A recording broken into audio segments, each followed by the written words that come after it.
Bon matin, bon midi et bonsoir à tous. J'espère que vous allez bien. Alors, je switch ça ici à l'instant.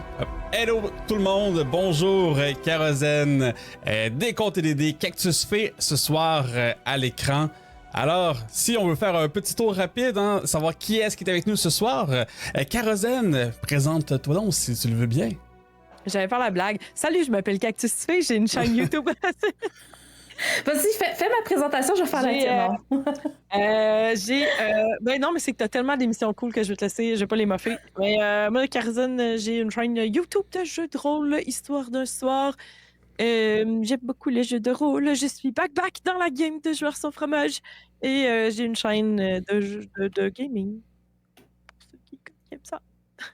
C'est parfait, ça. Excellent. Et chaîne de YouTube aussi, où est-ce que tu publies certains épisodes? Ta chaîne YouTube s'appelle comment?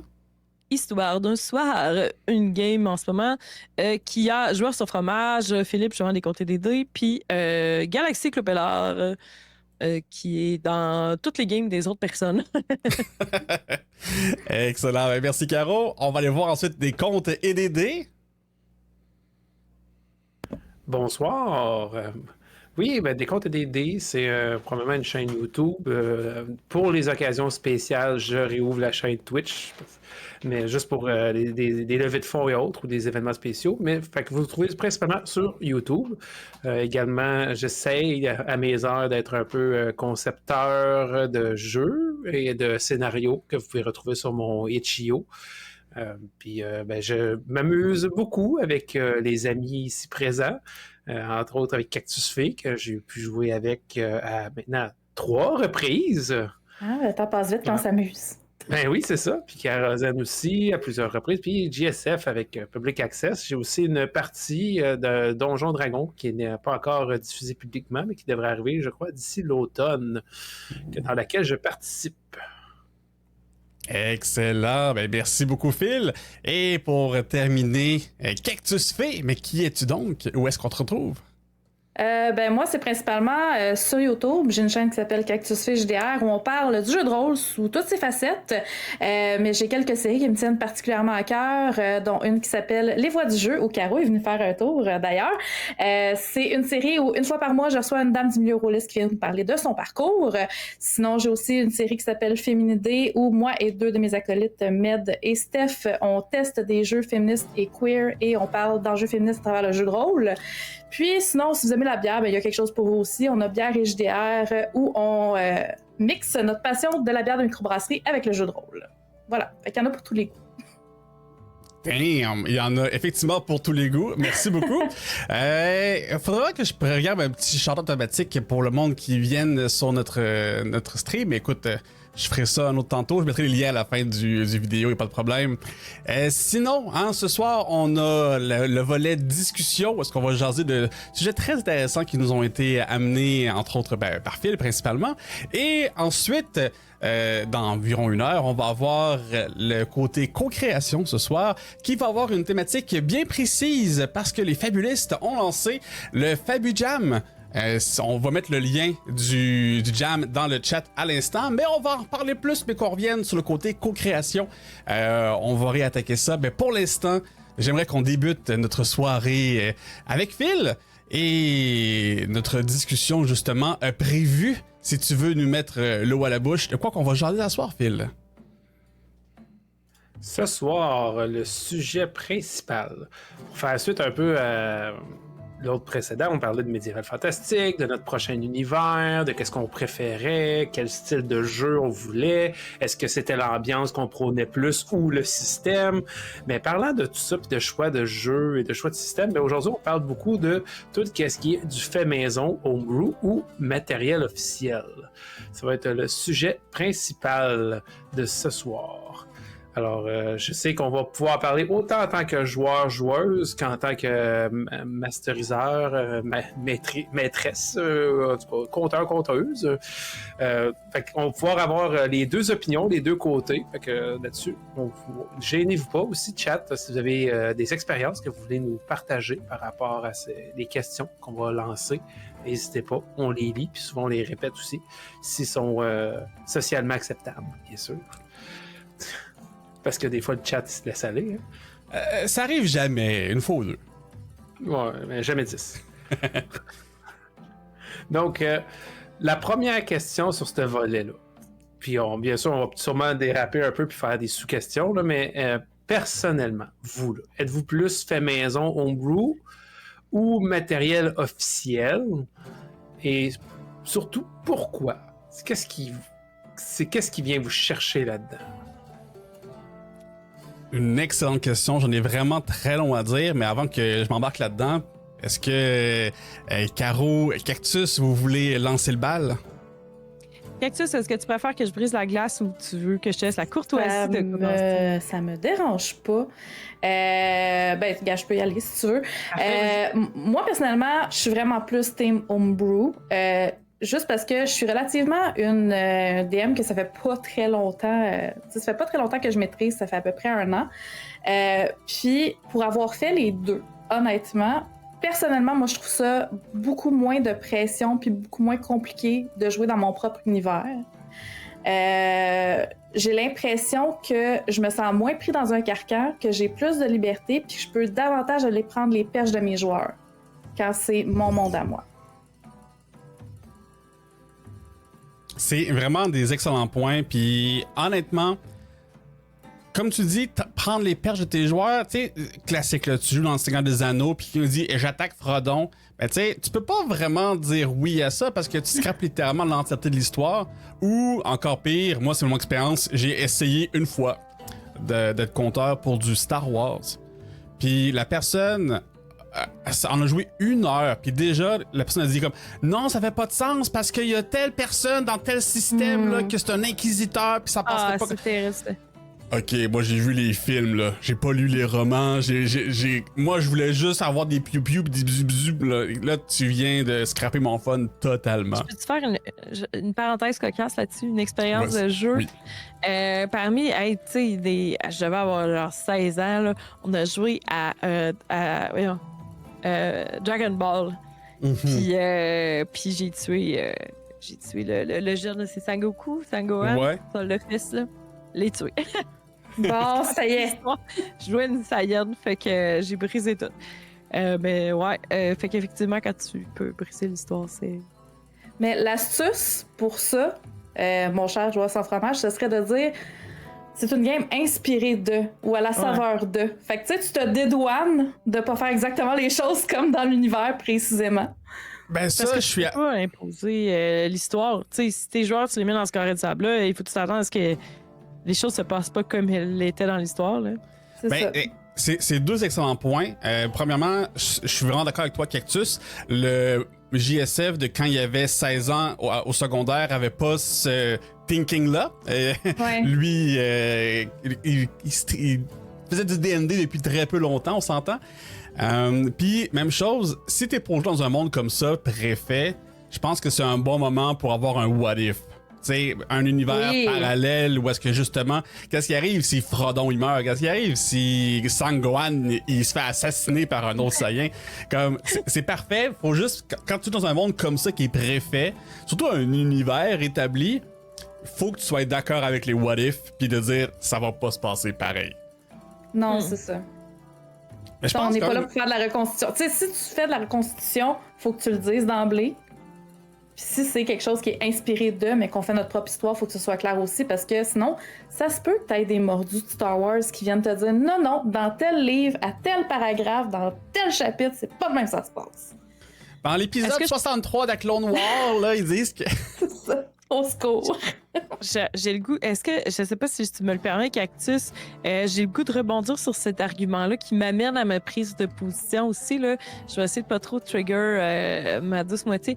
Mais c'est parce que, tu sais, aussi pour les gens qui sont pas maîtres de jeu depuis les 20 dernières années, là, tu sais, moi, quand je suis maître de jeu, tu sais, c'est correct, je maîtrise bien la 5e édition grâce au choix sans fromage. Et l'affaire, c'est que, tu sais, OK pour les règles, mais pour l'univers, là, la Côte des épées, là, ça fait 20 ans qu'il y a du contenu qui est généré. Puis là, à chaque fois que je sors quelque chose, oh non, mais là, telle race, là, leur histoire, c'est ça. Puis, tu sais, j'ai la malchance d'avoir une douce moitié qui connaît tout le lore.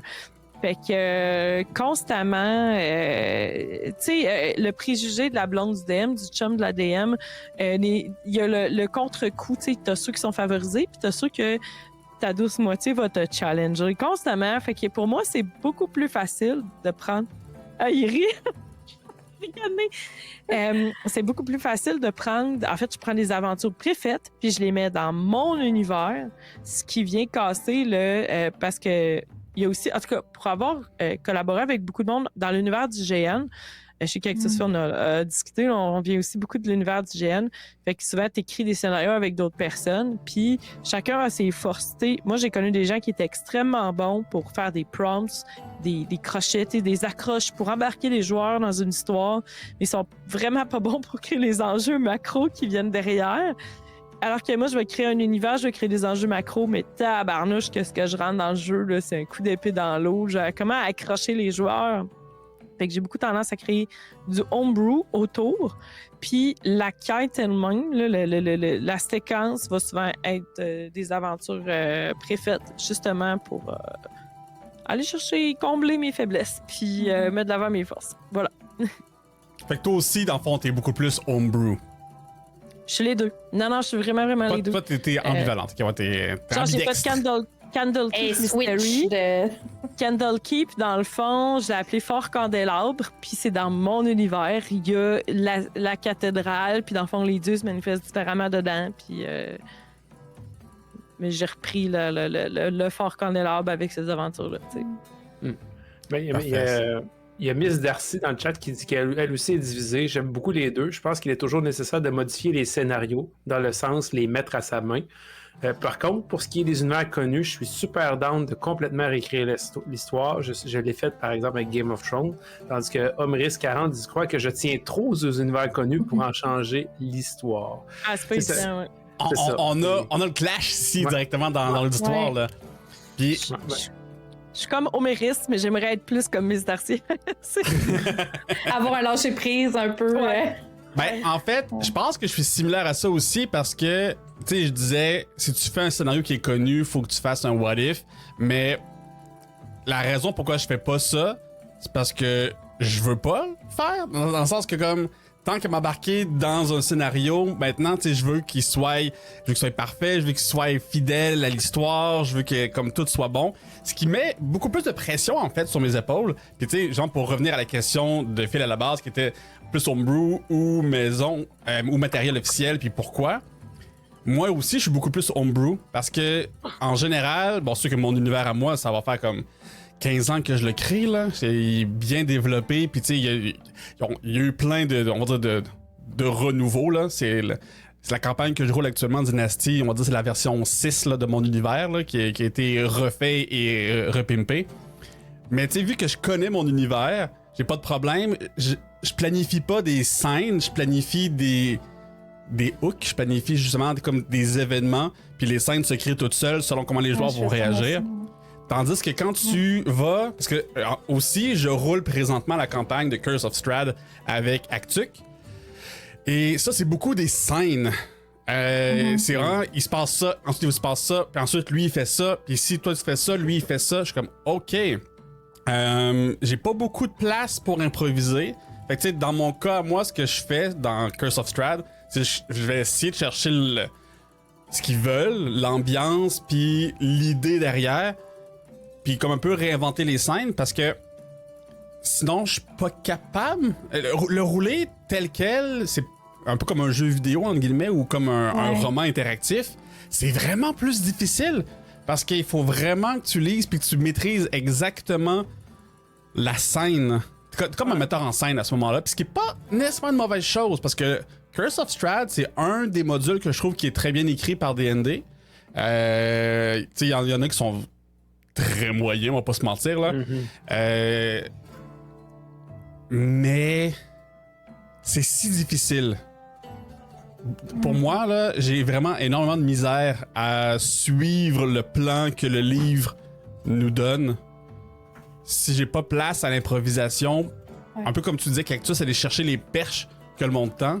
Parce que, comme, tu sais, je fais un petite référence à ma gang d'actu qui font comme ah oui, cette méchante sorcière, on devrait la voir. Je suis comme devriez pas aller la voir.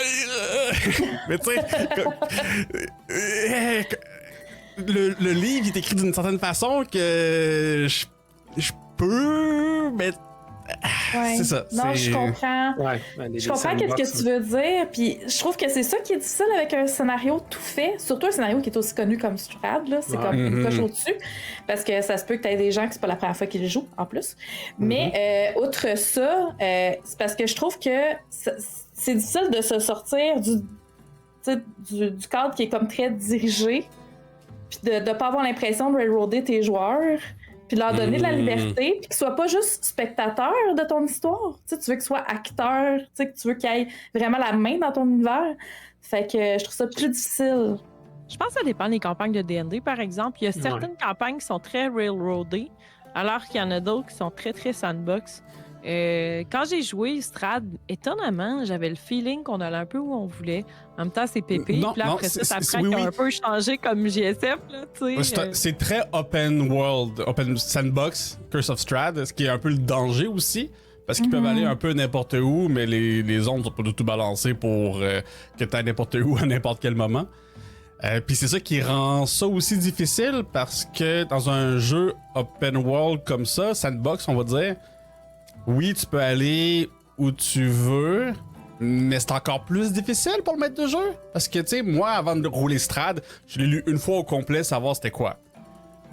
C'est pas tout le monde qui fait ça, là. Mais moi, tu sais, vu que je le vis sur Twitch, je voulais quand même avoir une espèce d'idée générale comme ça. Si jamais les joueurs me disent on va là, ben je fasse pas comme end stream parce que je suis pas prêt, là. Fait que, tu sais, c'est un peu pour ça que je l'ai fait, mais.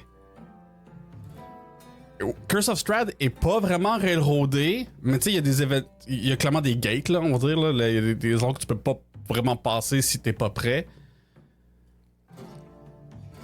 Je sais pas comment. Ouais, vas-y. C'est ça, les dirigistes. Tu sais, t'as comme aussi, pour ceux qui aiment la méthode hybride, moi, il y a deux trucs. Tu sais, mettons, moi, dans mes projets non aboutis encore, mais il y en a un, tu sais, bon, j'ai mon monde homebrew, puis je voulais mettre un genre de tableau des quêtes, puis ça, c'est un deck de cartes de one-shot quest que tu piges au hasard, puis que je voulais mettre sur ce tableau de quêtes-là. Donc là, t'intègres un peu le préfet à... Ben, tu sais, t'as comme l'espèce de... T'as les quêtes qui sont plus signifiantes, les quêtes personnelles, la main quest, tu sais, qu'eux autres sont custom parce que tu vois qu'il ait beaucoup de sens puis que ça soit très, tu sais, plus intéressant. Là. Puis tu as quelques petites quêtes random. Pour des fois, les joueurs ils ont le goût de juste aller faire des petites quêtes de combat, puis explorer leur stade. Le classique, aller au Colisée, puis... Fait que ça, là, genre, j'ai 150 cartes avec chacun une quest pin map dessus. Mais tu sais, t'as l'autre inverse, là, j'en parle souvent, là, de Slow Quest qui s'appelle. Il y a un Patreon, puis ça, là, mais lui, il fait des petites, des micro-univers. Donc là, c'est plus pour des games, des campagnes courtes ou des aventures one-shot. Fait que là, tu vas avoir les lieux, quelques personnages, quelques enjeux. Ben, dans le fond, Joueur à fromage, t'en as joué une, là. C'était Philippe aussi, je pense. Philippe, t'as fait... Oui, Magie corporative. Magie corporative, puis GSF, t'as fait l'île des champions, l'archipel des champions. Ouais. Puis dans le fond, ça, c'est qu'il crée l'univers, puis tout est là. Fait qu'après ça, toi, tu crées ta petite quête au travers, tu relis les points. Fait que je trouve que dans un côté comme dans l'autre, ça peut être intéressant. Mais ben, juste pour continuer un petit peu, il y a Homéris 40 qui dit qu'elle, ou lui, là, cette personne-là, dit moi, j'ai DM des games il y a 25 ans, mais c'était mon gros plaisir de faire des suites de la série de livres de Dragonlance, de inventer une suite qui n'est pas encore canon. Fait que justement, tu peux peut-être inventer quelque chose. Mais ça va entre deux. Est-ce que ça fâche s'ils sortent la suite après, par exemple? Excuse-moi, Phil. Ah oui, effectivement, c'est vrai. Le Dragonlance, je pense que ça fait un bout qu'ils n'ont pas sorti de suite à l'heure. Ben, ils en ont ressorti Ben, lui, il s'en vient. C'est vrai, c'est ça. bon. Ouais. Mais bon. Mais en même temps, je trouve que tous les points que vous amenez fait en sorte que ça vient chercher un côté du matériel officiel. Parce que depuis tantôt, on parle de Curse of Strahd, on parle de Tomb of Annihilation, on parle de plein d'affaires. Puis je pense que c'est là la force du matériel officiel. C'est de l'affaire préfet plutôt que le homebrew. C'est qu'après ça, tu peux en parler. J'imagine, je joue même pas à D&D puis je sais de quoi vous parlez. C'est ça, exactement. Ça crée une communauté, ça crée une discussion, ça crée. Fait que c'est un fil conducteur. Je pense que c'est là la force en tant que tel. Peut-être pas au niveau de la préparation ou autre, mais c'est le fait que tu peux comparer, tu peux discuter. Tu peux dire, hey, nous, quand on est allé voir la sorcière, il est arrivé telle affaire, hey boy, moi, ma game, c'est pas ça qui est arrivé, blablabla. C'est une espèce de. Ça crée un univers communautaire. Même affaire, quand je regarde des actual plays, puis qui font, mettons, des scénarios officiels, pis tout, je me demande tout le temps. C'était-tu ça le scénario? Tu sais, où est-ce que ça a dérapé? T'as comme une espèce de curiosité en arrière de ben tu sais, moi, quand je l'ai déjà, ou quand tu l'as déjà fait, cette aventure-là, tu fais comme, oh boy, moi, c'est pas arrivé de même pente, tu sais, comme tu fais, tu sais, il y a comme un comparatif, tu sais, c'est ça qui est intéressant, je trouve. Mais moi aussi, je suis beaucoup plus homebrew, mais parce que, justement, je pense que, un peu comme Cactus Feuille, j'ai toujours peur que je suis beaucoup dans le oui mais ou le mais oui mais encore ou l'échec vers l'avant ou fait que là souvent tu patines un peu, tu fais de l'improvisation puis tout, puis j'ai souvent peur que ça brise la quête. Puis que t'arrives à un moment donné, puis tu frappes un mur parce que t'as été trop gentil, trop généreux ou autre, ou tu fais genre, ben coudonc, ils ont, si t'as pas fait comme GSF, puis t'as pas lu les 250 pages, t'arrives, ben coudonc, il est arrivé un accident à ce PNJ-là ou autre, parce qu'à cause de plein de maladresses. Puis là, t'arrives vers la fin, au dernier chapitre, ce PNJ-là est supposé revenir, puis tu fais comme, OK, là, faut que tu patines, puis tu trouves quelqu'un d'autre, puis là, mettons, si tu sors un PNJ Nowhere qui arrive, puis qui apporte l'objet de la quête, les joueurs vont faire, mais il sort d'où, ce gars-là? C'est effectivement le risque. C'est pour ça que ça me fait peur, Ben, peur, on s'entend, là, je dors la nuit quand même. Mais c'est pour ça que j'aime moins les aventures préfaites. C'est exactement ça, Phil. Ouais, ben c'est top. En même temps, comme Omeris 40 dit, en fait, tout est bon quand c'est bien apporté. Ça fait que ça, c'est peut-être. C'est nous qui manque un peu de confiance. On se dit, merde, je serais jamais capable de rattraper ça. C'est parce qu'on se met de la pression inhérente à rouler un scénario déjà préfait. Mais en même temps, si à part si tu le fais devant le public, il n'y a personne qui va te juger dans ta partie. Il n'y a personne qui va. Puis même à ça, même là, je veux dire, quelqu'un qui dit c'est pas comme ça que ça se passe dans le chapitre 6. Tu peux dire, ouais, mais nous, on a du fun. Tu vas supposer l'avoir lu. Ouais, c'est ça. Non, mais je pense que ça dépend aussi de si tu es bien entouré, si tu as des bons joueurs. Je veux dire, comme, moi, c'est tous des maîtres de jeu depuis des années, là, mes joueurs, mettons, on va dire, mes joueurs physiques, mais même mes joueurs, tu sais, Phil, j'ai ça bien plus expérimenté que moi, là. Puis, tu sais, moi, il y a une chose que j'ai appris, puis là, je vais peut-être baisser la barre trop basse pour certains, là, mais c'est le fun de jouer à un jeu de rôle. Fait que même si tu l'amènes comme de la marde, OK, j'ai vu des cancres, OK, j'aurais des contre-exemples, mais n'empêche que la plupart du temps, si tu fais de ton mieux, puis que tu amènes une histoire, puis qu'il y a des petites affaires qui ont été changées, les joueurs ne s'en rendent pas compte, tu as fait un effort, les joueurs ont eu du plaisir, puis c'est vraiment pas si grave. Souvent, c'est juste nous autres qui le sait, c'est ça l'affaire. Ouais, c'est ça, exactement. Ouais. C'est en plein, ça, Cactus Fist, c'est en plein ce que je dis à mes maîtres de jeu à jeu rôle. Surtout les nouveaux, là, je leur dis stressez pas, parce qu'il y a un scénario préécrit pour tout le monde. Ouais. Ils le connaissent pas, eux autres. Ouais, c'est ça, stressez pas. Même si tu t'es trompé puis t'as mis un squelette à la place d'un zombie ou que t'as oublié le PNJ puis tout, là, tes joueurs en avant de toi, ils le savent pas. C'est pas grave. Ils sont là pour avoir du plaisir. On n'est pas du Adventures League légal que si tu fais pas l'aventure telle qu'elle est écrite à la virgule près, ta game est pas bonne. Puis là, t'auras pas tes récompenses de maître de jeu, puis tes joueurs auront pas leurs récompenses. J'exagère un peu, mais pas loin. Là, c'est ça. La carotte et la règle. Ouais, c'est ça. Mais c'est pas grave. Tant que, comme je leur dis, tant que vous dérapez pas et que vous n'êtes pas rendu à combattre des démons en verre, t'es peut-être rendu un peu loin. Là. Mais c'est correct. T'sais. Mais je pense que c'est ça. À quel point. J'avais déjà essayé aussi de rouler Rime of the Frost Maiden. Puis le côté sandbox aussi, ce qui peut amener, qui est difficile, surtout à Rime of the Frost Maiden, c'est qu'il y a comme une espèce de sous-trame. Puis dans les premiers chapitres, sans donner. Je donne pas de spoiler. Ouais, là, pas de spoiler parce que je joue dedans. Non, mais genre, t'as 10 missions. T'as 10 choix de missions, mais les joueurs vont en faire peut-être 4-5 avant de passer à la suite. Mais il y a certains éléments narratifs que s'ils choisissent toutes les missions, qu'il n'y a pas un indice sur la suite de la trame, parce qu'il y en a. Moi, mes joueurs, ils sont alignés à choisir toutes les missions qui n'avaient aucun lien. Genre, aucun. Tu sais, ben, c'est normal parce que tu apprends à être des héros, puis le but du chapitre 1, c'est d'apprendre à connaître la place, connaître les connaître les gens, puis t'attacher un peu. Mais tu sais, t'es supposé en faire peut-être une sur deux qui a un lien narratif vers la suite. Moi, j'étais en train de me dire, ils vont arriver au prochain chapitre, puis ils vont faire, mais ça sort d'où, ça? Ils n'auront pas de fil pantoute à. Dans celle-là, puis il y en a d'autres comme ça, mais celle-là particulièrement aussi, nous, nos accroches de personnages faisaient qu'on voulait absolument aller dans les zones hyper haut niveau tout de suite. Fait que là, à un moment donné, on s'est comme fait dire, tu sais, c'est dangereux en dehors des villes. Ok. C'est plus tard. Ok. Ben, comme dans Tomb of Annihilation. Tu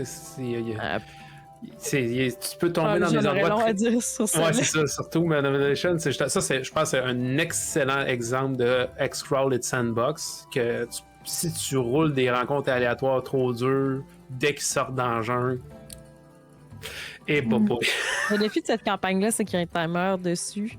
Ouais. De certain nombre de jours, là, je ne dirais pas s'il y a des gens qui y jouent. Puis nous, on avait comme 30% à moins, parce qu'il y a un joueur qui a des actions d'accroche, je sais qu'il y avait 30% moins de jours. Fait qu'on n'a pas vraiment fait, on a couru vers la fin. Ouais. Conseil, il y a plusieurs personnes, si vous lisez en ligne pour Tomb of Annihilation, il y a plusieurs personnes qui disent de commencer le chrono plus tard ou de l'étirer pour justement pas faire en sorte que les joueurs ils se dépêchent pour Speedrun. C'est ça, puis là, il manque plein d'affaires. C'est ça qu'on a fait. Moi, j'ai rejoué. Mais en même temps, ça raccourcit ta campagne, t'as sûrement pas eu à jouer 50 games. Voilà.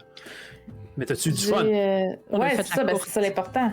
J'en dirais pas trop, mais la course, c'était vraiment dans la première ville. Là. Fait qu'on a fait l'important. Qu'est-ce que tu allais dire, toi? Oui. Ouais, c'est ça. Ben, c'est drôle parce que je fais que du homebrew habituellement. Tu sais, ma première game à vie que j'ai DMé, c'était un scénario préfet. J'ai fait j'aime pas ça DMé. J'ai essayé de faire du homebrew. J'ai fait j'aime ça DMé. Puis là, je fais du homebrew depuis. Puis récemment, j'ai fait un playtest pour un jeu qui s'appelle Moonlight on Roseville Beach, qui est un jeu d'horreur cosmique. Puis ce que j'ai trouvé intéressant, c'est que la ville est super bien définie. Les endroits sont super bien définis. T'as 2-3 PNJ par endroit. Puis la façon, j'ai décidé, étant donné que je testais le jeu, de tester un des scénarios qui était proposé. Puis ce que j'ai aimé de ça, c'est que ça te donne la problématique. Ça te donne des suspects possibles. Tu sais, ça te dit, choisis c'est qui ton coupable, mais ça te donne pas les clés de la solution. Fait que je trouvais que c'était un super cool entre deux. Parce que là, je pouvais avoir vraiment un univers qui était... Tu sais, j'étais pas prise au dépourvu si mes joueurs décidaient d'aller à tel endroit, parce que je savais exactement qu'est-ce qu'il y avait à cet endroit-là. Je savais c'était quoi la personnalité des PNJ. Tu sais, j'étais vraiment bien outillée. Mais je pouvais prendre leurs propositions, qu'ils fassent leurs tests. J'étais pas pris dans un carcan. Fait que je trouvais que c'était un entre-deux qui était super intéressant. Ben, je pense que ça fait un bon segue pour le prochain point de fil, justement. Oui, exactement. C'est connaissez-vous ou utilisez-vous du matériel pour faire ses propres créations, monde, histoire, homebrew? Vraiment, c'est genre... On a dit qu'on était beaucoup dans le fait maison, le homebrew. Mais qu'est-ce que vous utilisez pour créer tout ça? Est-ce que ça sort à 100% de votre tête ou il y a des outils ou du matériel que vous utilisez? Ben, tu sais, c'est sûr, ça dépend quel genre de jeu tu joues. Tu sais, c'est sur D&D, classique, tu sais, outils basiques, là, ça va être... avant, c'était le Cobalt Fight Club, mais D&D Beyond, ils ont maintenant de quoi aussi intégrer avec des encounters pis tout. Fait que, tu sais, quand tu veux te faire des tables de rencontres aléatoires dans une jungle, tu peux juste sortir tous les monstres qui sont vus dans une jungle normalement, puis là, paf, tu peux faire une table de rencontre super rapidement. Mais justement, moi, je pense que, tu sais, en restant vague, sans pointer un outil précis, je trouve que ce qui fait vraiment une bonne partie de jeu de rôle, c'est des tables aléatoires. Peu importe c'est quoi. Des tables de rencontres, de roleplay, de monstres, de défis, d'environnement, de visuels. Juste, des fois, laisser le hasard te dire qu'est-ce qui va se passer, puis rouler avec, autant en tant que maître de jeu qu'en tant que joueur, ça fait tellement des belles histoires. Tu sais, tu dis, l'exemple numéro 1 que j'ai pour ma propre campagne de Donjons & Dragons sur Twitch, Terre Sauvage, dans la première année, les joueurs, ils roulent mal, ben, je veux dire mal, on s'entend, mauvais jet au niveau de la température, gigantesque blizzard en plein hiver, puis l'événement, ils voient une lumière. Moi, je suis comme, ils voient une lumière louche, obscure, dangereuse. Oh, on va les voir. Ok, ben vous allez voir. Vous faites pas de stealth, vous criez voir ce qui se passe. Ben écoute, j'ai roulé un Oni. C'est un monstre beaucoup trop fort pour vous. Vous allez tous mourir.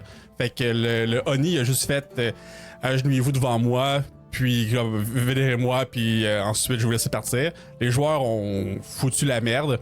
Puis littéralement, il y a un des joueurs qui a fait écoute, moi je m'agenouille, je deviens ton serviteur, puis sauve mes amis. Puis il est devenu Warlock. Il est devenu Warlock, puis c'est maintenant un NPC super important dans ma campagne actuelle de Dynasty. C'est comme. C'était des jets de température échoués, je veux dire mauvais. C'était des mauvaises décisions, c'était un combat expéditif avec des mauvais jets de sauvegarde, des mauvais jets d'attaque. Merci, bonsoir. On vient de créer un scénario totalement imprévu par le joueur, par moi. Je m'attendais pas à ce que ça se passe comme ça. C'était incroyable. Mais les joies c'est ce que j'ai découvert, ben là, je vais dans l'autre extrême, mais la co-création, tu sais, puis je sais qu'Actus fait aussi, t'es un peu plus là-dedans, tu sais, les PBT, mais il y a beaucoup de jeux comme ça, puis je savais Public Access, mais il a fallu que j'écoute des vidéos, j'étais genre, mais qu'est-ce qu'ils veulent dire? J'écoutais, j'avais acheté Brindlewood Bay initialement, Ouais. où est-ce que c'est? Voici tous les suspects, voici un paquet d'indices, puis dans le fond, on sait pas c'est qui, puis j'étais là, quoi? Mais qu'est-ce que je fais? Mais là, qu'est-ce que les joueurs... Tu sais, je comprenais pas ce réflexe-là de co-création. Tu fais comme, mais ça se peut pas que ça soit n'importe qui, il faut que ce soit quelqu'un. Puis, tu sais, puis là, on le vit beaucoup, tu sais, chez Public Access et tout ça, la co-création, ça t'amène à ces places-là. Ben, tu sais, puis comme les tables aléatoires un peu, mais avec l'espèce d'univers flyé qu'on a tous dans nos cerveaux, moi, c'est vraiment ma grande découverte. Ben, je suis pas une maître de jeu très expérimentée, mais c'est vraiment mes parties où j'ai le plus de plaisir, c'est de découvrir ce qui se passe dans vos têtes. Pour être... Puis littéralement, tu sais, on parlait de refaire le même scénario 2 fois. Complètement des histoires différentes. On passe d'une possession à la film d'horreur de Witchcraft à Phil GSF pris dans le chocolat. C'est fait que ouais, pour ça c'est vraiment des belles surprises, mais ça demande aussi, je pense, une tolérance à l'incertitude. Faut que tu te laisses aller. Mais une fois que t'as décroché de ça puis que tu le laisses aller, tu te laisses bercer par l'histoire que tes joueurs te racontent, puis ça demande beaucoup moins d'énergie. Puis c'est vraiment le fun, en tout cas. C'est ça. Ouais, Vive la narration partagée. Ouais, ça commence à être un peu plus populaire, ce genre de jeu-là, que justement que la fin est pas coulée dans le béton, elle est pas écrite, c'est ta partie qui va créer la fin.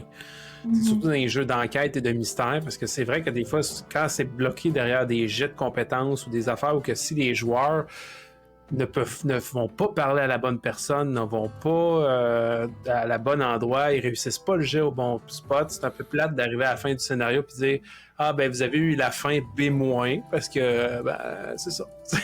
La fin B-. Tu sais, comme des espèces de jeux, il y a des espèces de gradations, pis tout, c'est comme genre, ben, tu sais, t'as trouvé un coupable, mais tu sais, t'as pas trouvé le vrai coupable, le maître derrière, tu sais, comme, ça fait comme genre, c'est poche. Ben, ça, c'est un conseil que je vais donner, c'est un aparté, là, mais mettez jamais de quoi de capital derrière un jet, parce que les joueurs vont l'échouer. À chaque fois que vous allez mettre une info importante qui va faire avancer le jeu derrière un jet, mathématiquement, ils vont toujours échouer ce jet. Fait que, tu sais, si vous voulez mettre un jet, vous pouvez donner peut-être plus d'infos s'ils réussissent, mais avoir un. Comme dire, comme, écoute, tu le sais, mais fais-moi un jet, voir si t'en sais plus.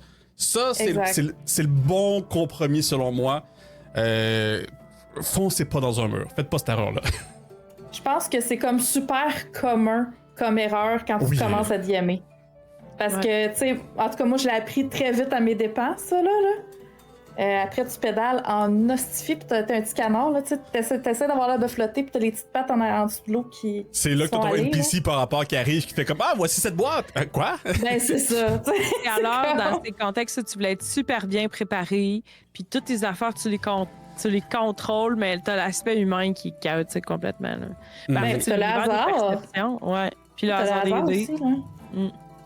Ouais, c'est super important. Mais sinon, côté matériel, moi, je sais qu'il y a un endroit beaucoup que je trouve intéressant pour faire générer du aléatoire ou autre, parce que le JSF, tu t'aimes beaucoup. C'est Watabu. Sur, on en parlait tout à l'heure hors stream, ouais, Watabu. Ouais, mais surtout que là, ils l'ont amélioré, puis il y a de plus en plus de stock. Tu peux faire maintenant des manoirs, tu peux faire des maisons, tu peux faire des cavernes, tu peux faire des cartes, tu peux faire... Dans mon temps, c'était des villes vraiment basiques en noir et blanc, puis comme t'avais aucune configuration, maintenant c'est incroyable là, ce qu'ils ont rajouté là. Ouais, ça, d'ailleurs, si vous voulez générer des trucs là, de manière rapido, puis que même des fois, moi, à un moment donné, j'ai généré une carte régionale, puis ça a été ma carte pour ma série de 8 games que j'ai faite. Tu sais, parce que maintenant, tu peux changer les noms, tu peux changer les affaires. Fait que moi, j'avais juste comme changé les noms pour que ce soit plus francophone un peu, puis j'ai fait genre, ben voici la carte de la région où est-ce qu'on va jouer. Puis après ça, tu tartines un peu. Mais je te dis ça me fait penser, mon univers médiéval fantastique que j'ai pas tant joué encore dedans. Là. Tu demandais tantôt c'est quoi vos outils pour créer. Puis tu sais, moi, mon outil avec lequel j'ai fait ce monde-là, c'est une pandémie puis un projet manuel dans la cour qui nous a pris 3 mois. Fait que là, j'étais dans la cour, puis là, je disais, fait que là, mes dieux, là, ça pourrait être ça. Puis là, les villes, puis les factions, tu sais, puis là, je posais des briques pendant 3 mois. Fait que des fois, quand il faut occuper son esprit. Puis justement, là, t'as parlé de Watabu, puis je vais rajouter un lien, OK? C'est un fantasy map generator. Fait que là, moi, j'avais dit, ma map, maintenant, j'ai mes factions, mes affaires, je veux le créer. Tu peux créer aléatoirement des places. Puis là, t'aimes la map, tout ça. Puis là, tu peux recréer ton découpage. Puis là, tu veux dire, moi, je veux qu'il y ait une faction d'elfes, d'orques, mettons. Puis là, les orques, ils ont des noms plus allemands. Puis les elfes, ils ont des noms plus de tel type. Puis là, il va tout te générer ça. Il va te générer des villes. Puis dans les villes, si tu les double-cliques, ça prend un seed, qui est une graine. Puis ça va aller dans Watabu. Puis là, t'as toute ta ville au complet. Puis là, tu vas avoir des crests de ville. Fait que là, t'as le nom, t'as la culture, t'as les écussons de cette ville-là. Tout ça en symbiose avec les trucs que Watabu fait, c'est vraiment incroyable. Fait que il les recommande. Puis tu peux le downloader dans ton ordi. Puis là, tu peux y retourner plus tard. Là. Fait que dans le fond, t'as rien de perdu. Asgard, c'est l'outil que je me suis servi il y a de cela fort longtemps pour générer ma world map justement de Terre Sauvage. En fait, avant Terre Sauvage, c'était Donjons et Larrons avec Actuc, là. Terre Sauvage, c'était un spin-off de eux. Fait que c'était littéralement ce logiciel-là que je me suis servi, là. C'est un excellent logiciel. Puis comme tu dis, comme quand tu cliques sur la ville, sur Asgard, ça t'amène dans Watabu, puis tu sais, tu peux littéralement avoir des quartiers, puis dire, ça c'est un quartier avec, il y a des, je sais pas, il y a des menuisiers. Parce que, oui, ce menuisier-là, il travaille 6 jours sur 7, puis il y a 2 filles. Non, c'est vraiment profond, là, comme il y a 2 filles, puis sa fille est bourgeoise, puis elle siège au conseil de la ville. Comme, what? Il va profond, là, cette affaire-là, là. Ouais. C'est beau au lieu de t'en servir. Mais tu sais, des fois. Un jeu vidéo complet, là. Non, mais c'est fou, là. C'est fou. Puis ensuite, si tu dis, OK, pourquoi ça m'intéresse que la fille soit au conseil? Ben écoute, tu droppes un hook dans ta game. Je pense que la fille est au conseil du village. Puis son père, c'est un menuisier. Fait que, comme. Ensuite, tu fais un meurtre mystère. Paf! Le plafond de verre.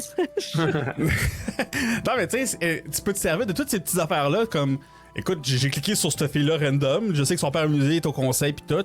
Je veux faire une game de meurtre et mystère. Ok, ben peut-être que la fille est morte au conseil. Puis là, on va aller voir des infos avec le père qui est menuisier. Qui lui dit, il est dans la guilde. Ok, la guilde est dans tel quartier. Ok, dans ce quartier-là, il y a peut-être des assassins. C'est toutes des choses qui sont là. Puis toi, ensuite, tu bandes sur chacun des liens qui sont déjà préfaits. Puis toi, en tant que maître de jeu, tu vas lui créer justement une raison d'être, un hook, une storyline. Ce qui est difficile à faire dans un jeu, dans un module qui est 100% préfet. Oui. C'est sûr que. C'est quelque chose. Non, vas-y. Ouais. Mais je veux dire, c'est aussi comme si on parlait de programmes, ceux-là, l'avantage, c'est qu'ils sont gratuits. Mais si on va dans des jeux, des payants un peu, ben moi, de mon côté, Dungeon Alchemist, pour faire des cartes de lieux, c'est quand même très rapide. Puis, si tu veux faire des merveilles, tu peux mettre des heures et des heures sur ta carte, mais si tu veux de quoi de rapido, presto, puis après ça, ajouter un petit peu de détails, là, c'est vraiment bon parce qu'il y a un générateur d'endroits, il y a un générateur autre. C'est une licence que tu payes une fois, c'est un programme que tu télécharges sur ton ordi. Puis après ça, puis il continue à le développer. Moi, je l'avais backé autrefois sur Kickstarter. Puis là, depuis ce temps-là, il arrête pas de sortir des mises à jour gratuites. Là, c'est comme genre, wow, ok, c'est vraiment impressionnant. Sinon, j'avais déjà téléchargé aussi puis acheté Wonder Draft que j'avais acheté du Humble Store. Fait que je me dis, en plus, là, ça allait pour des bonnes causes, mais ça peut se télécharger. Puis je sais qu'il y a aussi Dungeon Craft aussi. Ouais, c'est plus pour les donjons, évidemment. Là, c'est dans le world map qui est gratuit, qui s'utilise bien, quoique la version gratuite, elle s'utilise pas si bien que ça. C'est Incarnate. Incarnate, ouais. Qui est, selon moi, C'est vraiment mensuel, ça? Non, mensuel ou annuel, là, mais il y a une version gratuite aussi. C'est juste que la version gratuite n'a pas comme des trucs comme la brush. Fait qu'il faut que tu places chacune de tes arbres d'une forêt manuellement, là. Ben gros tannant. Mais il est gratuit. Ça peut être super le fun pour faire une map, on va dire, plus minimaliste, là. Effectivement. C'est pas un outil en tant que tel, mais tu sais, c'est on va dire un répertoire de différentes battle maps. Le 2 Minute Tabletop. 2 Minute Tabletop, c'est. Il y a beaucoup de cartes qui sont gratuites ou du Pay What You Want. Fait que tu sais, tu peux aller jouer là-dedans puis avoir plein d'inspiration. Tu sais, moi, des fois, littéralement, je vois une carte, je suis comme, oh mon dieu, j'ai vu la carte, puis soudainement, j'ai une quest, un hook, ça va chercher au large, ça va chercher tel autre scénario, ça va chercher ma macro, je suis comme, wow, j'ai juste vu la carte, puis l'image, et j'ai une idée. Cet artiste-là, je le trouve vraiment très bon. Je veux dire, je le suis depuis des années, littéralement, là. Beaucoup de gratuits, il y a du payant aussi. Il y a des bundles. Puis moi, personnellement, je préfère le 2D pour du Donjon et Dragon. J'adore Dungeon Alchemist, vraiment cool comme outil. Moi, comme maître de jeu, je préfère quand c'est plus dessiné. Parce que vu que c'est moins réaliste, on dirait que c'est plus facile pour moi, en tant que maître de jeu, improviser puis sortir un peu du carcan. Parce que tu sais, avec Dungeon Alchemist ou un logiciel, ou même, tu sais, des fois, il y a des VTT en 3D. Je suis comme, là, quand c'est trop avancé, quand c'est trop développé, on dirait que là, on tombe dans du pre-made dans ma tête. Puis, je peux comme plus vraiment sortir. Comme le carcan, il m'empêche d'aller faire un peu ce que je veux. C'est vrai pour les joueurs aussi. Ouais. Dans la mesure où, si t'es dans un système un peu plus narratif, justement, qui donne un peu plus de liberté aux joueurs d'interagir avec l'environnement, ça peut inspirer d'avoir une carte qui est super définie avec beaucoup de détails, mais ça peut aussi te mettre des bâtons dans les roues parce que si c'est trop défini, peut-être que tu vas te dire, OK, mais je penserais pas, hey, est-ce qu'il pourrait avoir un balai dans le coin? Ouais, Est-ce qu'il pourrait avoir, telle affaire? Fait que je trouve que des fois, quand c'est trop défini, ça peut justement nuire plus que d'autres choses. On pourrait imaginer, mais c'est un peu comme tu dis, c'est comme moi, comme l'effet placebo, peu importe, là, c'est comme ça me met pas dans un mood où est-ce que je peux improviser. Exact, ouais, je comprends. Je sais que théoriquement je peux, là. Ouais, c'est ça. Effectivement, c'est quand plus la carte est détaillée, plus souvent tu vas toi-même inconsciemment te limiter à ce que tu vois sur la carte. Tu vas être moins, c'est pas que tu pourrais pas y penser, c'est que juste ton cerveau il dit ben c'est ça qu'il y a là, puis c'est ça, puis on dirait que c'est comme plus, c'est moins naturel de dire oui, ben sur cette table là qu'on voit clairement là, qu'on voit qu'il y a 2 pommes, 3 bananes, une épée, il pourrait-tu avoir aussi une chaudière? Tu sais, comme on dirait que t'as moins tendance à ça, ton cerveau il fait ben non, il y a 2 pommes, une banane, une épée. Mais des fois c'est le fun aussi parce que tu peux dire hey, il y a un squelette là, il est-tu là pour de vrai? Puis là, je suis comme C'est quoi? Oui, il est là pour de vrai. Va donc fouiner ce squelette-là, voir s'il y a de quoi d'intéressant. Ça peut être le fun des fois, là. Je les critique beaucoup, c'est ça. Je les critique beaucoup, mais des fois, ça peut être vraiment cool de dire un alchimiste qui met plein de détails automatiques, là, comme c'est du procédural, puis qui est vraiment bon pour filer une scène. Je suis comme, c'est vrai que ça pourrait être cool que ce vase-là soit là, puis qu'il y ait cette chose bizarre que je sais pas trop c'est quoi. Puis si le joueur se dit, hey, ça, c'est-tu un hôtel? Je suis comme, oui, c'est un hôtel. Fait que il y a du positif, là. Je fais pas juste chialer, là, mais. Ouais, ça, Turbo Bleu, il dit c'est que les trous narratifs sont pré-remplis quand c'est trop effectivement.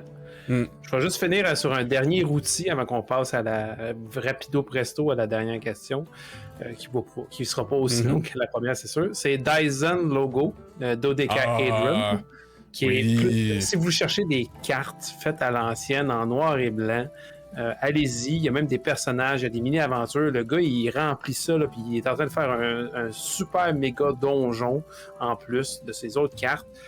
Puis, il est dans le coin de Montréal. Pour vrai, c'est à Montréalais. Ouais, il est rendu Montréalais. Je pense qu'au début, qu'il était en Colombie-Britannique ou quelque chose, puis il a déménagé. Mais là, dernièrement, il est au Québec.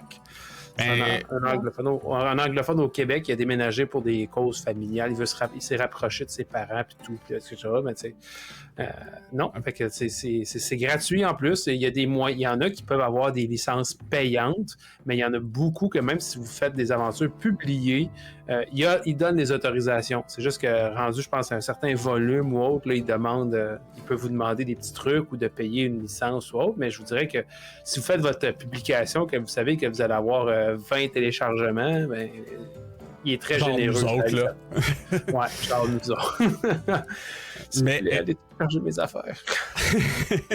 Tu sais, rapide aparté là-dessus, Dyson Logo, c'est littéralement c'est le starting point pour moi, Terre Sauvage. Genre, je suis allé là-dessus pour mes premières cartes, même si je m'en suis pas servi en tant que tel pour gérer les cartes, certains hooks. Il y a du X-Crawl aussi là-dessus. Là. Fait que j'ai beaucoup lu sur son site des random des tables aléatoires comme plein là. Ça a été littéralement mon début du X-Crawl avec lui là. Ouais, il y en a vraiment beaucoup. Ça fait que tout est gratuit. Puis il y en a quelques-uns que c'est payant, mais je veux dire, le volume gratuit est tellement énorme que à part si tu cherches vraiment quelque chose de très, très, très précis, t'es même pas obligé. Ou si tu veux l'encourager. C'est rare qu'on paye pas un tout petit peu. Ouais, c'est ça, j'allais dire, c'est ça. Si vous voulez encourager, allez-y. Lui, il est bien content là-dessus. Et finalement, pour terminer, est-ce que votre préparation est différente si vous utilisez votre propre matériel versus du préfet? Oui, absolument. Comment? Vas-y, Cactus Fille, après cette exclamation. Ah, écoute, c'est tellement moins compliqué de faire du homebrew, là. Tu sais, encore là, ça dépend de quel genre de maître de jeu t'es, je pense. Moi, je suis très à l'aise dans l'improvisation. Fait que c'est certain que pour moi, c'est beaucoup moins de préparation. Juste faire, écoute, je me fais un café, j'écoute mes joueurs aller, puis je pars de là, puis on y va, tu sais. C'est sûr que j'ai des affaires, tu sais, qui m'asserrent dans ma tête, puis je me dis, ce serait intéressant de rajouter tel élément ou qu'il se passe tel ou tel événement. Mais je suis genre, justement, à me dire, il pourrait se passer, tu sais, me faire une espèce de, tu sais, bullet form, là. Me dire, OK, j'aimerais ça que dans cette game-là, il se passe ça. Puis le reste, je laisse vraiment ça libre. Tandis que, justement, quand c'est un scénario préfet, il faut que tu le mettes à ta main, ce scénario-là. Il faut que tu te l'appropries, il faut que tu vois comment tu vas l'amener. Je trouve que c'est vraiment plus, à mon sens, à moi, complexe. Mais ça dépend toujours c'est quoi ta force et ta faiblesse comme MJ. Toi, Caro? Je trouve effectivement que ça prend beaucoup plus de temps. Ce que tu mets en préparation dans un, tu le mets en conception dans l'autre. Fait que, est-ce que tu as plus de plaisir à te préparer sur des choses qui sont déjà conçues ou à improviser? Je pense que rendu là, c'est propre à chacun. Mais moi, j'aime vraiment jouer avec les deux. C'est qu'il y a tellement de trucs cool que j'ai envie d'essayer quand je regarde, mettons, sur itch.io. En ce moment, là, il y a comme 20 aventures que j'ai le goût de partir, que même si j'ai des idées, on dirait que je réussis pas à avoir autant de bonnes idées par rapport à ce que je lis. Fait que c'est ça un peu, tu sais. Faut suivre son cœur, les amis. Faut suivre son cœur. Mais c'est intéressant ce que tu dis par rapport à Itch, parce que moi, je trouve que c'est un super bon outil créatif. T'sais, pour s'inspirer, aller lire justement des idées scénarios, des amorces, ça peut être super riche. Mais, tu sais, bon, moi, en tant qu'agent du chaos, je suis pas capable de le suivre à 100%, mais m'inspirer de ça, génial. Ouais. Je trouve ça super cool comme outil. C'est important aussi, tu sais, que selon. Je pense que c'est vraiment des modes de pensée différents, puis c'est important que ce qui est bon pour un soit pas nécessairement bon pour l'autre. Mhm. Puis il faut que ça soit le fun de préparer vos games. Même si vos joueurs font comme moi, j'aime pas la co-création. Puis si toi, comme maître de jeu, c'est ça que t'aimes, si t'as pas de plaisir à préparer ta game, tu sais, le projet est mort. Tu sais, il faut que ça soit plaisant pour le maître de jeu aussi. Fait que. Ouais, si c'est un poids ou une charge mentale, effectivement, là, ça part pas bien parce que ça fait partie quand même du tout, là, la préparation. Là. Parce que pour un one-shot, y aller YOLO, puis très improvisé, puis tirer partout, ça peut se faire. Non, un one-shot, c'est. Ouais, mais. C'est plus facile quand t'es à plus longue haleine de faire ça. C'est ça, mais sauf qu'on s'entend que si votre objectif, c'est de bâtir de quoi, c'est sûr qu'il faut un minimum de préparation, ça, c'est sûr et certain. Mais tu sais, comme moi, de mon côté, le homebrew, c'est plus facile aussi à préparer. Si je fais du préfet, ben c'est à chaque fois, comme Curse of Strahd, je vais relire le chapitre parce qu'ils sont présentement, puis je lis comme le chapitre que je pense qu'ils vont aller, puis peut-être un chapitre à côté, comme en diagonale, juste pour voir comme s'ils vont là, au moins je sais un peu quoi faire, puis au pire, si j'ai besoin, je rentre dans Counter, il y a des loups sur le chemin, ça ralentit un peu, j'ai le temps comme de lire un peu pendant qu'ils choisissent leur tour. Là. Fait que tu sais, il y a moyen de moyenner. Mais quand je prépare mon homebrew, moi de mon côté, tu sais, ma campagne, c'est une campagne ouverte et c'est une Westmarch style avec presque 40 joueurs différents. Moi, quand je prépare une partie, tu sais, j'ai mon calendrier avec tous mes joueurs. Je sais, mettons, vendredi, mettons, ça va être les Sauriens qui vont jouer. Ben, tu sais, moi, souvent, ce que je fais, c'est que je m'en vais voir. Parce que moi, je demande, c'est pas obligé, mais je demande aux joueurs d'écrire un journal de leur personnage. Fait que moi, je vais lire les journaux des joueurs qui ont écrit un journal de leur dernière partie. Puis je me dis comme, ah oui, c'est vrai. Ok, lui, il a fait ça. Ah, lui, ok, il pensait ça. Ok, je vais essayer de faire quelque chose dans ce côté-là. J'essaie d'utiliser les journaux, ce qu'ils ont vécu pour aller créer mon prochain scénario, puis aller mettre, on va dire, l'intention du joueur dans la macro générale. Fait que c'est plus facile pour moi plugger un joueur dans la grande macro quand je sais ce qu'il aime et ce qu'il aime pas. C'est quand le joueur me dit comme, oh, on a fait du stealth, j'ai haï ça. Ok, bon. Fait que je sais que je ferai pas des courses de stealth avec ce bonhomme-là. Ou si j'en fais, ça va être en considérant qu'il aime pas ça. Fait que moi, j'utilise beaucoup les joueurs pour préparer mes parties homebrewed. Ouais, c'est fait. Ben, moi, quand mettons, je prépare du fait maison, là, je trouve que le démarrage est plus dur que du officiel.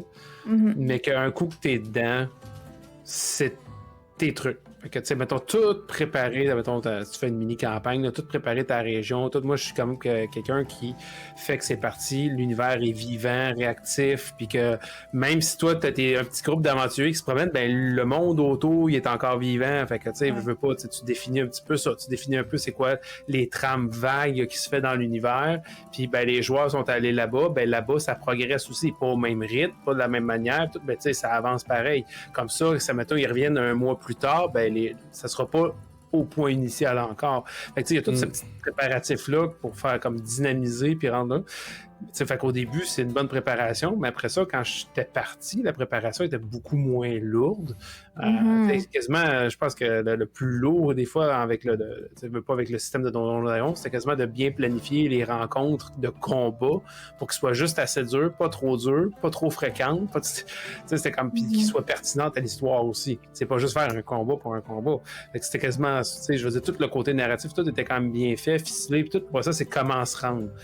Tandis que l'avantage avec un préfet, c'est que tu t'assois, tu lis, tu regardes, puis ton démarrage il est parti. Après ça, si tu veux t'en inspirer pour partir sur autre chose, ben au moins tout le côté brainstorm puis rédaction initiale, il est déjà fait. Après ça, si tu vas te faire des petites notes, des post-it dans un Google Doc, que tu vas dire, ah ben ça, moi là-bas, à place, je vais faire ça, je vais changer ci, je vais faire, tu sais, go. Mais je pense que c'est un équilibre qui est différent, puis c'est selon ce que tu préfères. Fait que oui, la préparation est très, très différente, parce que souvent, avec le matériel comme officiel préfet, c'est plus quasiment lire puis faire un suivi avec où est-ce que tes joueurs ils s'en vont. Puis d'après ça, de peut-être fabriquer des liens narratifs qui n'étaient pas prévus pour que ça fonctionne. On ne se le cachera pas. Il y a certaines aventures de Donjons Dragons qu'il faut que tu les rafistoles un peu pour que ça fonctionne avec le groupe moyen. Parce que j'avais déjà mentionné, là, mais la différence entre un groupe de joueurs québécois et un groupe de joueurs américains est très différent. Au Québec, on aime beaucoup la chair autour de l'os, on aime beaucoup le rencontre, on aime beaucoup le social, on aime beaucoup... Tandis qu'aux États-Unis, il y a beaucoup plus de porte-monstres-trésors, puis d'Adventures League, puis de genre, c'est une série d'Encounter, puis bing, bing, bing, bing, bing, on avance. Ça te prend 20 sessions faire Curse of Strahd, alors que tu regardes ici, ça va t'en prendre 45, tu sais. Parce que, tu sais... C'est ça, tu regardes ça, mettons, sur les forums, là, mettons, combien de temps prend Curse of Strahd? Il mentent tout le temps, si ça vient des États-Unis, je vous le dis tout de suite. Écoutez-les pas. Rajoutez au moins 50 à 100% de plus de temps. Parce que, tu sais, quasiment, j'exagère, là, mais presque. C'est ça, c'est un style différent. Chaque table est différente. Si vous savez que votre table est très proactive, action, puis que le roleplay, c'est 5 minutes autour du feu, puis merci, bonsoir, on passe à l'autre étape, ben tant mieux. C'est ça. Allez-y avec ce rythme-là, mais sachez que souvent, les matériels officiels, surtout des gros jeux, sont pas prévus pour que vous fassiez une session complète à parler à ce PNJ important-là. D'à quel point sont bonnes ses bines, puis que sa femme est fine, puis c'est ça. C'est ça. Mais t'as raison, je trouve que tu l'expliques bien, c'est que ton effort est réparti différemment. T'sais, quand c'est du homebrew, c'est beaucoup, beaucoup de préparation, puis après, ça c'est comme un fleuve un peu plus tranquille. Tandis que j'ai l'impression que quand c'est quelque chose justement qui est déjà préfait, ben ton effort est comme peut-être moins gros, mais il est plus constant au fil du temps. Ouais, c'est une ouais, effectivement. Je trouve que c'est une bonne définition. C'est ça, c'est que l'autre, c'est un suivi, puis tout. Puis en même temps, ça dépend de l'aventure. Il y a des aventures que c'est bon si tu lis tout au début à la fin, ce qui demande une charge de travail assez impressionnante pour les grosses campagnes. Tu sais, mettons, les grosses aventures de Donjons Dragons, là, qui sont... fait que c'est une grosse charge. Mais il y en a que tu peux juste lire un chapitre d'avance ou c'est quoi le chapitre, puis ça sera pas tant un problème. Parce qu'ils sont un petit peu plus dirigés ou que si c'est pas grave, si tu te trompes un petit peu dans le chemin critique avec des grosses guillemets, tu te rattrapes après. Fait que encore là, c'est dur à déterminer. L'aventure officielle ou la campagne officielle que tu as achetée est comment? Fait que des fois, le but, c'est aussi de te renseigner pour justement adapter ta préparation. Puis je vais juste clôturer peut-être, vu qu'on va embarquer bientôt dans la co-création, avec Max Noël Bass qui dit « La beauté du jeu de rôle, c'est qu'il y a des tonnes de manières d'y jouer et que la manière de jouer de ton groupe est la meilleure pour ton groupe. Même si ce n'est pas la manière de jouer du mien, qui n'est pas la meilleure pour le mien. » Fait qu'effectivement, ta table, ma table, ce qui est bien, c'est de s'adapter à sa table, d'écouter ses joueurs et joueuses, puis d'être réceptif. Puis aussi, si tu te rends compte que ça ne marche pas avec ta table, ben tu peux changer de table. Ça, c'est le point que je voulais amener. Il faut que tu t'entoures de joueurs et de DM qui vont vouloir jouer comme toi tu le veux. C'est toi, on a eu cette discussion-là le mois passé, justement, de « Ah, moi, je le prends au sérieux, mais tous les autres font juste niaiser puis boivent de la bière. » C'est peut-être ça qu'ils veulent dans un jeu de rôle. Change de groupe. Ouais. C'est problématique, ouais. Ouais. C'est correct. J'ai une question par rapport à ce que tu as dit avant qu'on puisse changer. Donc, les porte-monstres trésors, ça prend moins de temps que les aventures avec de la profondeur ou l'inverse? Ça dépend, je te dirais. Parce que les aventures porte-monstres trésors, il faut que tes challenges soient assez calculés, il faut que tu aies des trésors intéressants, puis il faut que le rythme soit soutenu, il faut que c'est une exploration. Moi, je trouve quasiment que c'est plus de travail parce que c'est beaucoup statistique, mécanique et tout. Tandis que si tu vas vers du narratif, c'est plus facile d'improviser puis de surfer sur la vague puis sur les joueurs. Tandis que si tu fais du porte-monstre trésor, je pense que là, c'est très facile d'aller avec un manuel, un livre, puis de le suivre. Tandis que si tu as une aventure, porte mon trésor, puis tu essaies de mettre du narratif dedans, c'est. Là, il faut que tu peux d'aller. Si t'as du porte monstre trésor de niveau 11, chaque monstre te prend comme 55 minutes, là. Fait que. Voire plus. Ouais. Fait que, ouais. T'as peut-être pas besoin de lire toute l'aventure. Mettons Dungeon of the Mad Mage, là, tu lis ton chapitre, puis tu sais que t'en as pour 10 games pour un Tu lis étage. 2 combats, puis t'es correct. Je suis prisonnière de Prince of the Apocalypse. Nous sommes rendus à la 57e aventure, puis il en reste encore pour des années. Ils veulent faire toutes les pièces. Ouais, c'est ça. Ah. Ouais, c'est différent. C'est ça. C'est ma première aventure que j'ai commencé pour réaliser que j'aime pas ça. Je veux plus jamais faire ça. Mais les joueurs veulent finir. Fait que, oh well. Bref, c'est un enjeu. Faut voir le groupe qui est dans la vibe de ce qu'on cherche.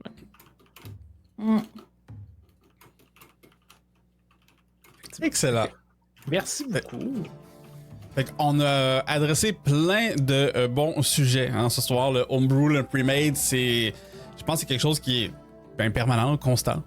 C'est la base de toute aventure. Savoir si tu veux runner tes propres affaires ou si tu veux t'inspirer. Ou des fois, juste starter du pre-made puis migrer vers du homebrew, ce qui est un bon vieux classique. Puis savoir créer, savoir improviser, savoir développer les choses, c'est pas un talent, c'est une compétence. C'est une compétence qui se développe.